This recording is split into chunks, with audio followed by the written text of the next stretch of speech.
Assalamualaikum warahmatullahi wabarakatuh. Perkenalkan, nama saya Nurul Lailatul Aini dari Prodi Pendidikan Bahasa dan Sastra Indonesia, Fakultas Keguruan dan Ilmu Pendidikan, Universitas Muria Kudus. Di sini saya akan menjelaskan RPP kelas 9 semester 2 yang materi pokok, teks cerita inspiratif, alokasi waktu 2 kali 40 jam pelajaran. Kompetensi inti. Yang pertama, menghargai dan menghayati ajaran agama yang dianutnya. 2. Menghargai dan menghayati perilaku jujur, disiplin, tanggung jawab, peduli, toleransi, gotong royong, santun, percaya diri dalam berinteraksi secara efektif dalam lingkungan sosial. Yang ketiga, memahami pengetahuan faktual, konseptual, prosedural, dan metakognitif berdasarkan rasa ingin tahu tentang ilmu pengetahuan, teknologi, seni, budaya terkait fenomena dan kejadian tampak mata.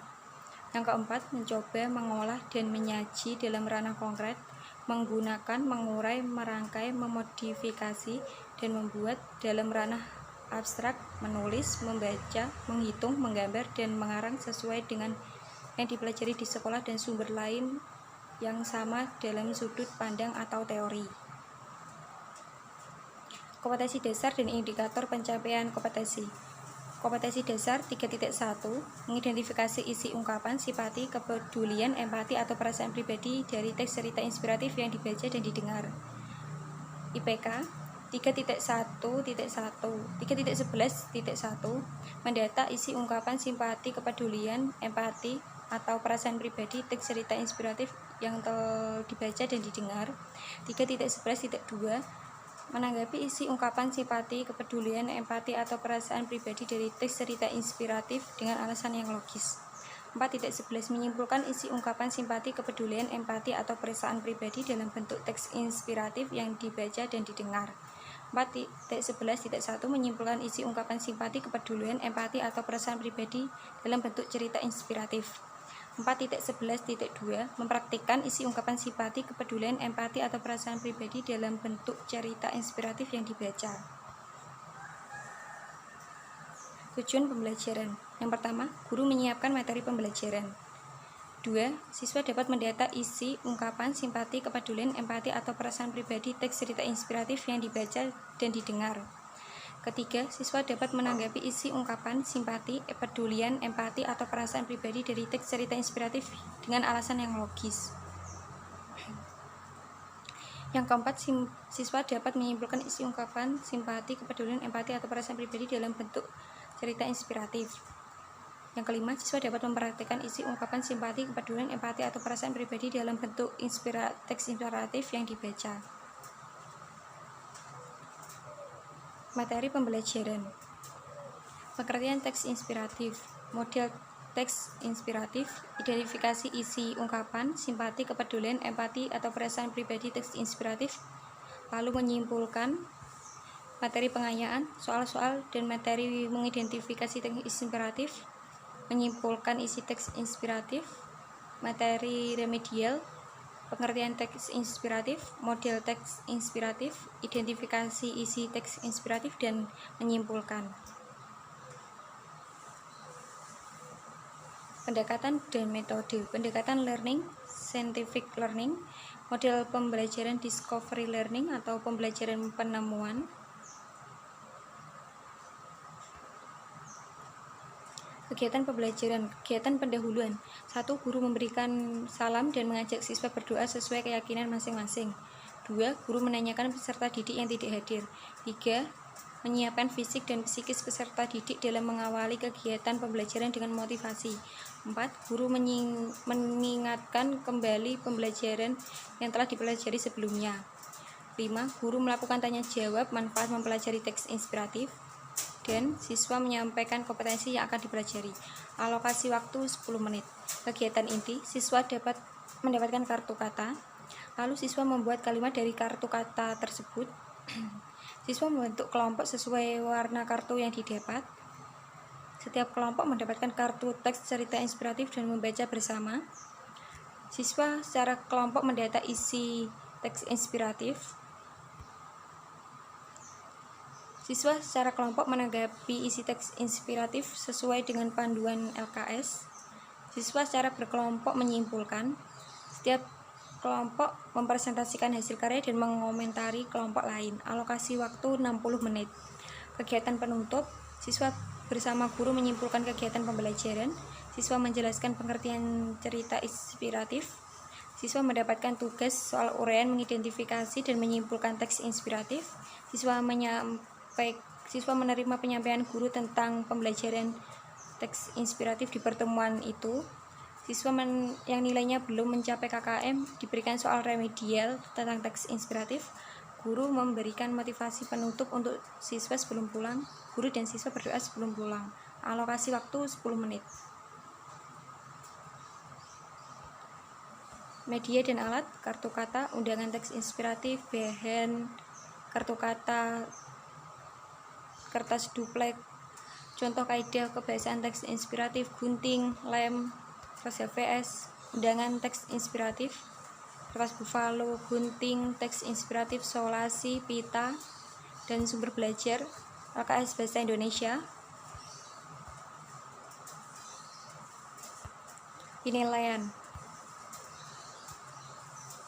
Teknik penilaian. Penilaian dilakukan dengan tertulis dan kinerja. Instrumen penilaian.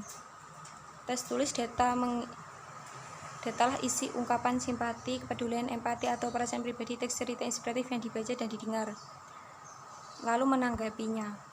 Tes kinerja, siswa menyimpulkan isi ungkapan teks inspiratif, lalu mempraktekkannya dalam forum kelas.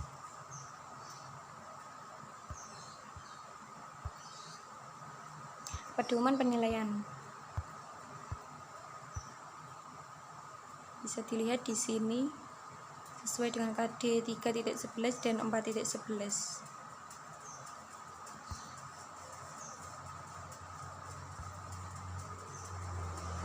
Lalu pembelajaran remedial dan pengayaan. Pembelajaran remedial mengidentifikasi isi ungkapan teks inspiratif dan mempraktekkan isi ungkapan teks inspiratif.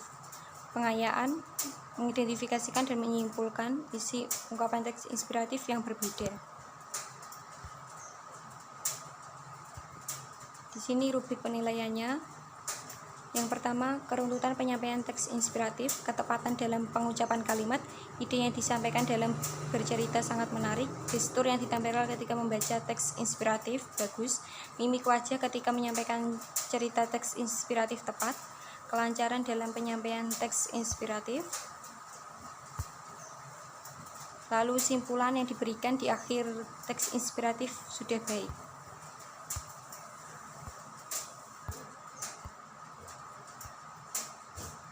Total nilai 8. Pada awal kelas filsafat di sebuah universitas, profesor yang berdiri dengan beberapa item yang terlihat berbahaya di mejanya, yaitu sebuah toples mayones kosong, beberapa batu, beberapa kerikil, dan pasir. Mahasiswa memandang benda-benda tersebut dengan penasaran. Mereka bertanya-tanya apa yang ingin profesor itu lakukan dan mencoba menebak apa yang akan terjadi. Tanpa kata-kata sepatah pun, profesor mulai meletakkan batu-batu kerikil ke dalam toples mayones satu persatu. Para siswa pun bingung, namun profesor tidak memberikan penjelasan terlebih dahulu. Setelah batu itu sampai ke leher tabung, profesor berbicara untuk pertama kali hari itu. Dia bertanya kepada siswa, apakah mereka pikir toples itu sudah penuh? Para siswa sepakat bahwa toples tersebut sudah penuh. Profesor itu lalu mengambil kerikil di atas meja dan perlahan menuangkan kerikil tersebut ke dalam toples. Kerikil kecil tersebut menemukan celah di antara batu-batu besar. Profesor itu kemudian mengguncangkan ringan toples tersebut untuk memungkinkan kerikil menetap pada celah yang terdapat di dalam toples. Ia kemudian kembali bertanya kepada siswa apakah toples itu sudah penuh, dan mahasiswa kembali sepakat bahwa toples tersebut sudah penuh. Para siswa sekarang tahu apa yang akan profesor lakukan selanjutnya, tapi mereka masih tidak mengerti mengapa profesor itu mengambil pasir dan menuangkannya ke dalam toples mayones. Pasir, seperti yang diharapkan, mengisi setiap ruang yang tersisa dalam toples. Profesor untuk terakhir kalinya bertanya pada murid-muridnya, apakah tempat itu sudah penuh, dan jawabannya adalah sekali lagi, ya. Profesor itu kemudian menjelaskan bahwa toples mayones adalah analogi untuk kehidupan. Dia menyamakan batu dengan hal yang paling penting dalam hidup, yaitu kesehatan, pasangan Anda, anak-anak Anda, dan semua hal yang membuat hidup yang lengkap. Dia kemudian membandingkan kerikil untuk hal yang membuat hidup Anda nyaman, seperti pekerjaan Anda, rumah Anda, mobil Anda. Akhirnya, ia menjelaskan pasir adalah hal-hal kecil yang tidak terlalu penting di dalam hidup Anda. Profesor menjelaskan, menentukan terlebih dahulu pada pasir yang menyebabkan tidak ada ruang untuk batu atau kerikil. Demikian pula, mengacaukan hidup Anda dengan hal-hal kecil akan menyebabkan Anda tidak memiliki ruang untuk hal-hal besar yang benar-benar berharga.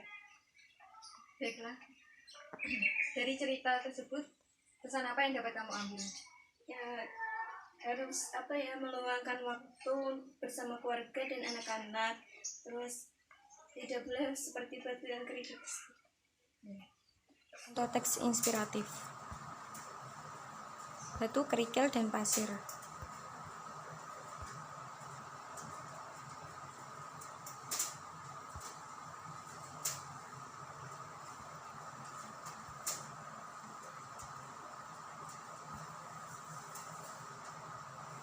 Lanjutannya,